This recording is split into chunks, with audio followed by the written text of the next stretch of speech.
So happy Friday, everyone. Bonnie and Greg Dixon here for the Shared Vision Show. And we're here with Judy Herman, who's a relationship counselor. And our topic today, I might as well just pop it up on the screen here, is stop walking on eggshells. And and you have we're going to talk a bit about more about this. You have a workshop and a talk about this, but we're just going to explore this conversation. So maybe you can introduce yourself and to explain how we ended up here. Yes, absolutely. I think it's no coincidence that Bonnie and Greg, that you're here for sure.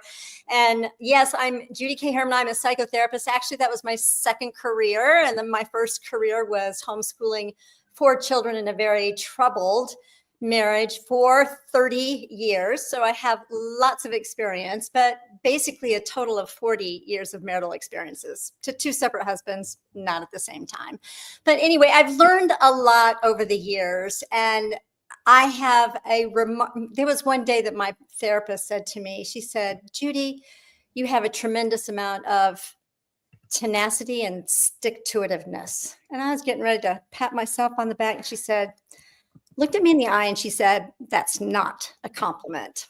So she had been with me in that first marriage. But since that time, I just realized I needed to make a change, stop walking on eggshells. The thing is, there's so much. It's not your fault if you are walking on eggshells, whether this is your a spouse or an ex-spouse or former spouse, or it's a boss or someone else. This can apply to so many, and it's not so much about that person, but what happens in us when we encounter them. So I'm excited about sharing my material, because when I made a decision to invest in me, that's when I had written my book, Beyond Messy Relationships, and I have really been very determined to live my most vibrantly authentic life, knowing that whatever decisions anybody makes about this, just really tuning into your self-care is so, so important. So that's kind of that in a nutshell. Okay, so I've been in private practice for a while, and I now do therapy very innovatively. I provide retreats for ambitious women. I take them overseas. Went to Cuenca, Ecuador in September. That was amazing. But I do provide retreat settings for the people that I help. And it is amazing. I love speaking on this topic, and I have a master class that you can tap into. So yeah, it's something I don't get tired of talking about, because there's a whole lot of neuroscience involved. It's not your fault. We always we have some undercurrent agenda going on when it comes to neuroscience and things that have been passed down, and subconscious things going on in our brains. So with that, I don't want to keep going on and on and on. Yeah. I could, but I'm going to take a breath. Take a breath. And now's a good time. I'm just going to show. Let's see here. We'll put it up here. That's your workshop that you talked about? Yes, I do these live, and you can go to that page and sign up, and you're going to walk away with 3 steps to stay emotionally grounded in the midst of, whether it's your spouse, like I said, it could be anybody that's a challenging relationship for you, and how to be emotionally grounded. And instead of reacting, you can respond because of that emotional grounding. And I have a remarkable proprietary method with which to do that actually calms the nervous system in a huge way. And yeah, this is I put a link to your website in the chat here. And this is turn relationship stress into calm, confidence, and also there are links to the workshop and also your books. So that's a good one. And also people can go right to that landing page also and take a relationship stress quiz. And it'll kind of get you grounded with where you are. It's a free quiz you can take and kind of so many people, and a lot of people that I deal with are ambitious women, and I do deal with couples too. So it's this relationship dance that needs to be tweaked, because a lot of times we don't know how we're actually contributing to the thing that we don't want. All this stuff is like patterns that have been passed down. Yeah. So Yeah, it's I can work with people. This is not about diagnosing the person that you're having issues with. This is more about you, how you're showing up and raising your level of awareness. I want to go back to when we go into relationship stress or conflict. It's an opportunity to learn and to grow and become more aware. Otherwise, neuroscience wise, because of all the 60,000 thoughts that we think a day, by the time a person is 35 years old, about 95% of those or more are repetitive, automatic. And then about 80% of those are negative thoughts. So we have these stories, these automatic thoughts in our brains. But a lot of times we don't know that while our developing brains are being formed in our early childhood development, our relationships that we've had with our siblings or those we were raised with and our caregivers, the undercurrent agenda that we have and why we have chemistry with a romantic partner and person we choose is because there's this familiarity. And so we have all of this unfinished business in childhood, whether there was trauma or not. There's always gaps in all of our childhood stories. But again, getting aware of them and seeing what those subconscious patterns are, because the brain is looking for what is familiar. Mm-hmm. So these conflicts are actually, it's an opportunity for growth. Mm-hmm. Yeah. Yeah. Where were you, Judy, when I needed you in 2001? Yeah. So you were, I think you said you've had some marriage experience. Yeah. Bonnie and I are each third time lucky, and I wrote a book about my first marriage. It was over the day one, but anyway, and Bonnie's met all of my exes, and I played music with one of her exes, and the one she's going to probably talk about, she's hoping they'll never meet, and so we do you want to explain? Oh, it was just as you were sharing, Judy, we bring our childhood along with us when we go. And my first marriage was a high school sweetheart thing, and it was for 22 years we were together. And I was in utter shock when he tootled off with the other woman. Yeah, she went into a Mexican restaurant, and the waiter says, "Are you the wife or the girlfriend?" That was interesting. Yeah, that was a harsh night. And then I was single for like 8 years, and but I was mourning. I was still mourning, and a girlfriend of mine said, "Are you done yet?" And that was like 5 years into it. And I went, "Oh," and I realized I was still, not ready to meet anybody.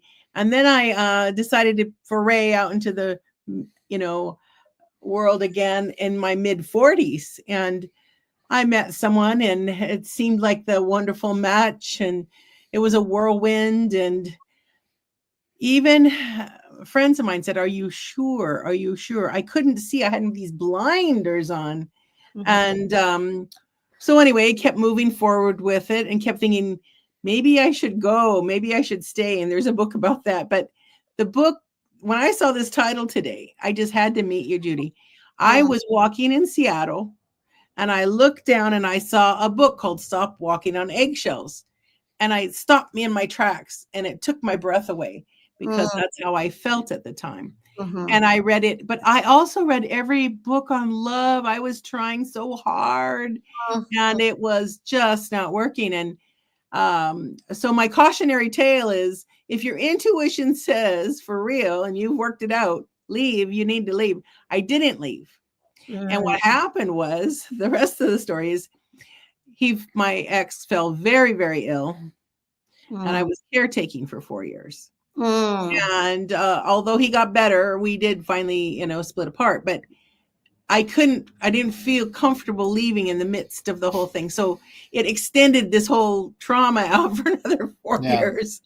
And then I finally was by myself. And I think you might share a bit about this, of taking that time to look at your own self. You mentioned it earlier. really work it out a bit before you go again. And then I decided, okay, try it again, only this time online. and I met moi, Oh, my current sweetheart, Yeah. my current husband.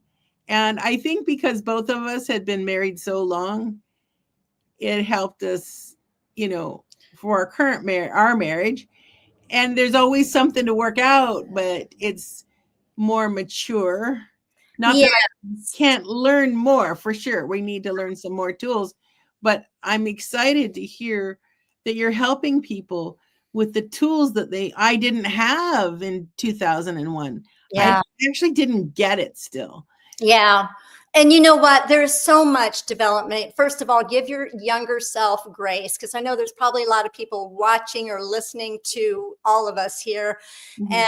And one of my messages is give yourself grace, because we do make decisions. If you did get married or find your life partner when you were 22, basically the brain's not even online until, I mean, you really, like, a lot of women come into counseling, or men too, but like when they have these awakenings, and it's their brain is now making sense of the past and being able to connect the dots. Mhm. And a lot of times that the presenting problem is the depression or the anxiety. So giving yourself plenty of grace. Mhm. And also it's very wise, I think, especially at this time of my life, because my second husband, that it was, first of all, my interpretation of my previous marriages now is so much different than it was before. I feel like I've had two successful marriages, Mhm. one lasting 30 years. Now we share 5 grandchildren, 4 grown children. Wow. One lives in Seattle, by the way. And so that's not a failed marriage. And even though it ended. And so I like to use the term, it had a natural or a completion to it. Wow, that's cool. Yeah. Yeah. So terms that we use when it comes to divorce, and that even the term ex, and I appreciate you even sharing earlier that you use the term former spouse. I think those are more honoring than using the term ex. And so the language we use, the narratives that we end up in our brains, they matter. And so the way that I interpret my own story, because it was a lot, first of all, when it comes to my book, my first book, Beyond Messy Relationships, and my second husband did have bipolar disorder. He took care of himself and did a lot of the right things. And he was an advocate mental health wise and led groups. Well, his aging brain, whatever. But the catalyst for me to write this was his break from reality. I didn't know when I wrote it whether or not the marriage would continue. It was very fragile and may not have been viable. So basically, I birthed this book. He recovered to the point of becoming my biggest cheerleader. But then, sure enough, when the book was published and we had a launch party in 2019 in Chattanooga, this was like in September, and he gave me flowers on stage. So, but just a few weeks after that, of course, all of us know, then the pandemic hit, and that was a long runway and a trigger for so many other things, and the marriage wasn't viable. So I say all of that to say there's learnings that I've gotten in even me writing the book. I feel like the book wrote me. It was a huge risk of growth, because most therapists who write books write about the intense and dramatic stories of their clients. For me, I wrote my own intense and dramatic story. I show up as a therapist at the beginning of each of the chapters, but what it does, it gives readers insight. It's like psychotherapy in story form, and it's available on all formats, by the way, if any of your listeners want to get it. But that was a growing experience, and it awakened me. So going back to my narrative now, after 40 years of marriage to 2 separate husbands, and I tell people not at the same time, but my narrative is that it took these 2 men to get me to the place where I'm at in my life, because I have such a passion to make a difference beyond even my own immediate family, getting my message out on stage and to help and empower, especially in other ambitious women, especially in helping professions such as myself, other psychotherapists, people in healthcare, teachers. But women in general, we are naturally caregivers. We birth our babies. For those of us that are mothers, we know how to nurture people and nurture. So it's important to nurture yourself and to also just realize you are so worthy of dignity and love and respect. Absolutely. How can you? Yeah. One thing you said that caught my ear just in your talk was, I am so glad in hindsight that I journaled my feelings, because when I was breaking up, I'd have to go read them and go, oh, that happened to me. You know, I had to reread it to remind myself how, in a sense, awful it had been. Yeah. And I had people say to me, how did you do that? And I said, I don't know. But I will tell you that journaling those feelings, what I wanted, what I didn't want, really came. And it's funny, I threw it all out, finally. But it took a long time, and I had reread it again and went, I can't believe that was you, meaning me. Yeah, absolutely. And and it's very healing. Sometimes I do this with my clients, or, to write a letter to your younger self. Yes. And a letter of compassion and unconditional love, and say, just let you know that it's not your fault. And again, there's so much programming. I mean, there is, not only in the brain and culturally and generations back. I mean, I do what you call a genogram. It's like a diagram of your family tree. I also help students that are in my program to do their own timeline. But to be able, because there's so much of the brain that's being developed and so much of our narratives that are established, to be able to go and see that from a more objective point of view, and see some of those patterns that have been passed down. So I guess what I'm trying to say is that there's so much pre-programming that kind of sets us up for the people that we do have chemistry with. And then the task, not for just us that are coupled, but for any human on this planet, in my opinion, we're between now and the time of our death, our task is to become more aware, like to raise our level of consciousness. So think of when you were in those other relationships, basically, and even now, ask yourself, like, what's automatic? What am I just like doing the motions to? And how can I live my life in the moment and be totally present for myself and my spouse or partner? Yeah. I have, you had said earlier, in terms of it's about you. Let's say you're the woman in the relationship, and about how you have calm and because in many situations, like Bonnie's husband was not going to change anything about whatever he did. And I don't think she could ever even have explained to him how she felt. Yeah. And that's probably more common than not. And we're having she outgrew him, right? She outgrew the marriage, anyway. That's kind of what I'm thinking. But go ahead, Greg. Yeah, well, her first question when she met him is, he said he was Canadian, and is that a problem? And Bonnie said, I don't know, is that a problem? She's become a serial Canadian marrier, but that's a different story. Well, again, we're looking to heal the past. So I don't know your past there, Bonnie, but that might have been, your journey that you know, you're trying so hard, and then it's being repeated. So it's kind of like Bill Murray's character in the Groundhog Day. I read that or saw that movie where he goes into this bed and breakfast, and he wakes up the same day over and over and over again. Well, we can do that with our relationships. And that's why it's so important, if you are in a very troubled relationship or there's conflict, as long as you are not being harmed emotionally and physically, if you can extract as much to learn from that as possible, because if you don't become more aware, you're likely going to get rid of that relationship and find it in another at a different season, different person, different man, whatever. But some of these same dynamics are going to show up. So how to grow from this level to a level here? You're going to attract somebody about the same level. but you need to keep growing. But if one person doesn't grow and the other one does, basically you're like outgrowing that relationship. Right. Or if the other person either chooses or can't do that, obviously then the relationship has taken its toll. It's come to a completion.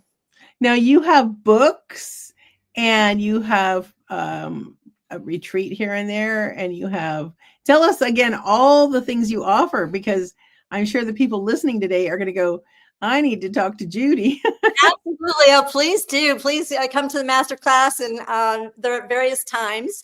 So about once a week is what I do it. So anyway, definitely sign up for that. But my books are available anywhere. Well, one, Relationships with Purpose is basically, I took the content from my podcast called Better Relationships, Better Life, in which I interviewed several people in our field, influencers and those in the marriage and family therapy field, as well as entrepreneurial couples. So you'll get a lot of wisdom just by listening to the podcast. There's 51 episodes, and I need to start that back up again. But anyway, so this book, Relationships with Purpose, is based upon those conversations.